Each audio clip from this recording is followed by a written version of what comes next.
Жээнбековду журт башчысы десеңер мен күлкүм келет. Журт башчы деген андай болбойт. Журт башчы деген такыры башкача болот. Анын көрүнүшү башкача болот. Баскан турганы, сүйлөгөн сөзү башкача болот. Анан сиздин кесиптештериңиз кече buğdayдын арасына кирди. Ай, сөзүм жок да. Buğdayды аралап жүрөт. Buğday эмне, мамлекеттин buğdayы. Кандай дейсиз? Бүгүн мамлекеттик бир buğday барбы? Аскар Акаевич баягы эгемендүүлүктөрдүн алгачкы жылдарында жылда барып айылдагы жашоочулар менен кошулуп алып, калпакты кийип алып, чөп чабат эле, чалгы менен. Буга чейин дейт Жээнбеков айтат, эч ким мынтип баскан эмес дейт. Ошол Жээнбековдун 5 жыл ордунан козголбой, Досу Атамбаевдин бардык тарабынан колдоого ээ болуп, өзү би, өзү хан, өзү сот болуп, Ошто губернатор болуп олтурду 5 жыл. 5 жылда 5 тыйындык иш бүтүргөн эмес. Эми кече барса, бияктагы баягы жүгүртмө жугундукорлор кыйкырып атат. Карагылачы кандай жөнөкөй buğday аралап жүрөт. Намыс жок да, кандай дейсиз? Ошону кайынтып айтып атат. Себеп ошону айтып коюп, колун жалдырап карайт, мага эмне, канча ыргытасың. Мына биздин коомдун баасы ушул. Бычакка сап болор, жигиттер, кыздар жокпу деп атасыз. Бар. Баягы аалымдын сөзү менен айтканда, жалаң уурлар болсо, өздөрүнүн ичинен керемет уурун тандайт да. Алар ушул таза, ушул азамат, ушул сабаттуу, ушунун колунан келет деген бирөөнү тандабайт да. Карабайсызбы? Азыр Модумаровдун тегерегине бүтүн Кыргызстанга мыкты азаматтар кирип келатканын угуп, четинен чакырышып атат. Четинен чакырып атат. Кел сага кызмат бере коелу. Кел областка жетекчи боло кой, кел могул тармакка башчы боло кой, бирок Модумаровдун жанында турба деген шартты коюп атат. Алкымынан аксагандар кетип баратат. Жок, менин намысым бар деген азаматтар, жигиттер, кыздар баш тартып атат. Өтө кызык окуя болуп атат азыр. Кейлери атайын ушул бүтүн Кыргызстанга барсамбы деген сөздү чыгарып коюп атат. Кыйтып. Менен жолукпайт деле, сөз деле жок андай. Ал тигилердин кулагына илинип калса, кокус мени чакырып калар беке. Анан бирдеме десе эле айтасыңар да, биз карапайым эл түшүнбөйт. Калп эле элге жагыныш үчүн, элге мындай бир жаккырып өзүн өзү сылап сыйпап сүйлөш үчүн көпчүлүк айтып коет, карапайым эл түшүнбөй атат деп. Эл сиз экөөбүзгө караганда, Жээнбековго караганда мыктыраак түшүнүп турат. Эрк жетпей атат. Эрк. Аксап атпайбызбы? Өкмөттүн чабал экенин, президенттин сабатсыз, алсыз экенин, тажрыйбасыз экенин эл түшүнүп турат. Эл менден да керемет сезип турат, түшүнүп. Бирок алкым аксатып коюп атат, алкым. Биз кыргыз ыйлабай атпайбызбы? Биз ыйлабай атпайбызбы? Кошуналар кетип баратат. Чапкылаган бойдон кетип баратат уруп. Биз ыйлабай атпайбызбы артта калдык деп? Биз ыйлабай атпайбызбы карызга батып атабыз деп? Биз ыйлабай атпайбызбы дүнүйөгө маскара болдук деп? Биз ыйлабай атпайбызбы кошуналар парламенттин төрагасынан, өкмөттүн башчысынан, президенттин үстүнөн күлүп атат деп биз намыстанып ыйлабай атпайбызбы? Кандай дейсиз? Калп сүйлөп атат. Ар бир сөзүндө калп сүйлөп атат. Ошону көтөрүп аткан эл го.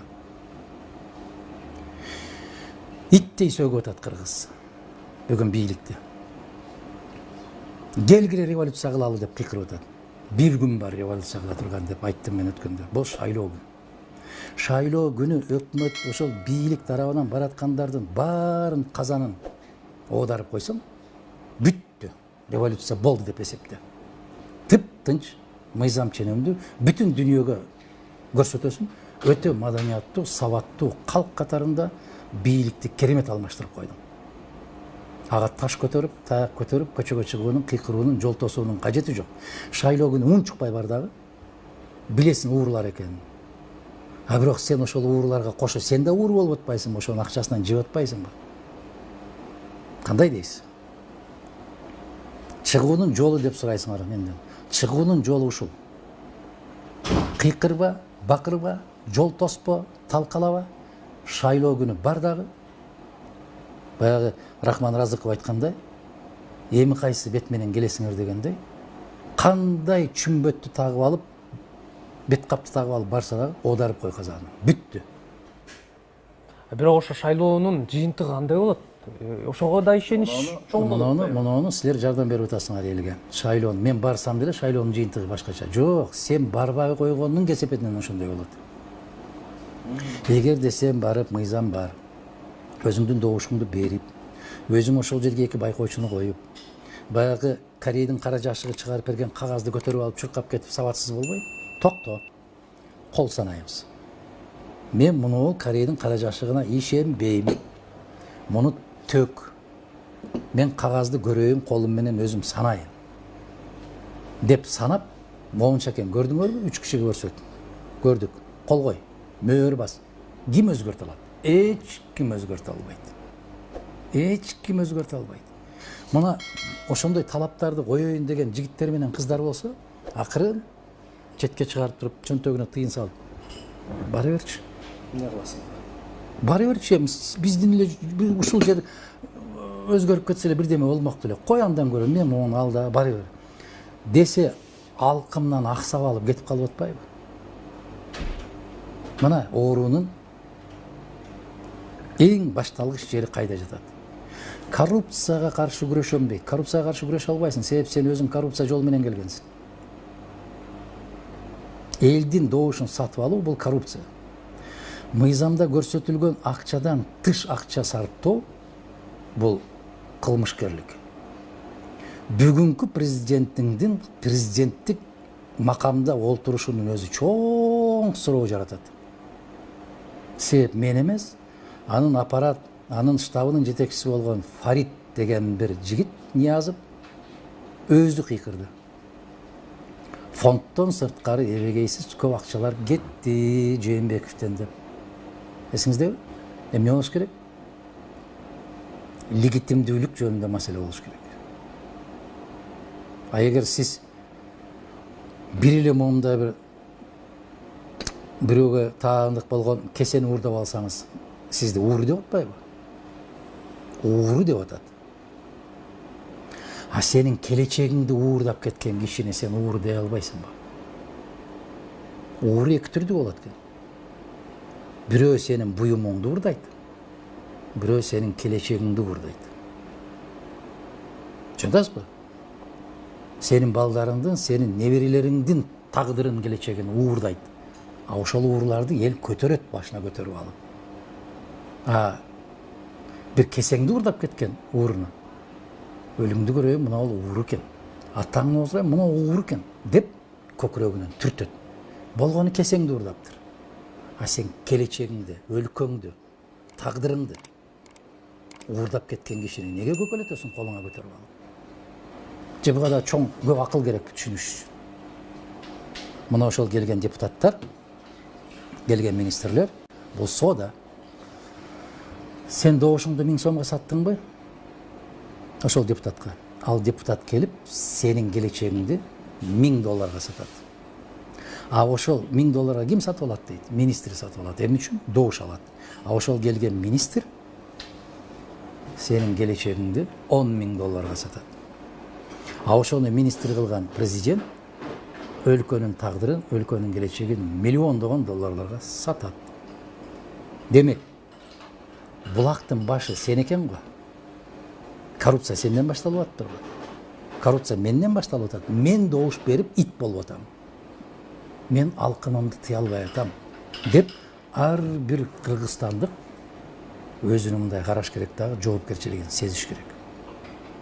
Бир киши оңдой албайт. Бир киши өзгөртүп жибере албайт. Эгерде бүтүндөй эл ошого туура мамиле жасабаса. Мына Харун ар-Рашид деген аябагандай белгилүү падыша болгон, халиф. Ошо киши айтат да, мен бир булакмын дейт падыша. Эгерде жердеги райондун, областтын акимдери, жетекчилери, министрлер булар өзөн суунан агып келген суулар дейт. Эгер мен таза болсом, алар кир болуп мени өзгөртө албайт дейт. А эгер мен булак катары таза эмес болсом дейт, өзөн суулардын пайдалыгынан, тазалыгынан пайда жок дейт. Не деген философия? Не деген салыштырмалуу? Мындан жөнөкөй, мындан жалпак, түшүнүктүү тил менен кантип түшүндүрүү керек?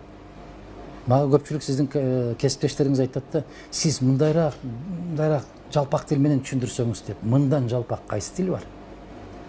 Силер кайсы саясатчыны көрдүңөрбү? Мадумаровдон артык, ашык кыргыз тилинде жеткиликтүү кылып сүйлөп түшүндүрүп бергенди. Көрсөткүлө анда, могого окшоп сүйлөгүлө деп бирөөнү көрсөткүлөчү. Кимге окшоп сүйлөшүм керек? Спикериңерге окшошум керекпи? Президентиңерге окшошум керекпи? Премьериңерге окшошум керекпи? Депутаттарыңарга окшошум керекпи? Кимиңерге окшошум керек акыры? Өкүнүчтүү.